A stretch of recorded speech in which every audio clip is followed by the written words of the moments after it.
Maria Billings Linney was born in South Witham, Lincolnshire, England, to Sophia Billings and John Linney on December 12, 1806. Her mother died only 2 years later. In 1832, Maria, aged 26, married John Morris in Wakerley, Northamptonshire. John was a widower with a daughter, Sarah, who was 3 years old. Maria and John lived in Dean, Northamptonshire. After the birth of their oldest son, Charles, they moved to a little village called Barrowden in Rutland County. They had 8 children.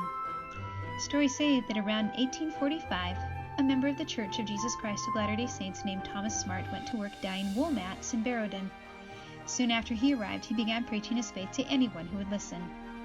Maria was said to have accepted the gospel with gladness sometime between 1846 and 1848. Each of her children joined the church over the next few years. They had to go at night to the river that ran by the village to be baptized, so they would not be observed. Maria's husband, John, never joined the church, but he was a friend to the missionaries who visited his family, and he never objected to their presence. The only exception was when one elder brought smallpox into the home and had to stay there until he was well. Every member of the family had smallpox at that time. Maria and her children began saving money to gather with the saints in Zion. They cleaned and sold pans of tripe to people in the more wealthy district of their town. Tripe is made from the lining of a cow or pig's stomach. They would clean, wash, cook, and season it. It was considered a very delicious meal in their time. Additionally, Maria and her daughter Harriet were seamstresses. One by one, Maria's children made their way to America. Soon all her children had immigrated to Utah. It must have been difficult to be so far away from her children, who married and started having families of their own.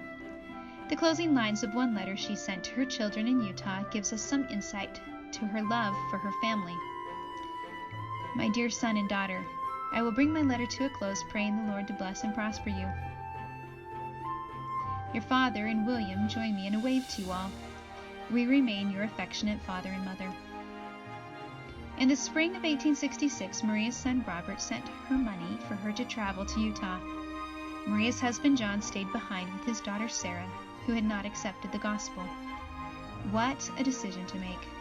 How hard the parting with her husband must have been. However, her faith in Jesus Christ and her desire to be reunited with her children and their growing families gave her strength to go forward.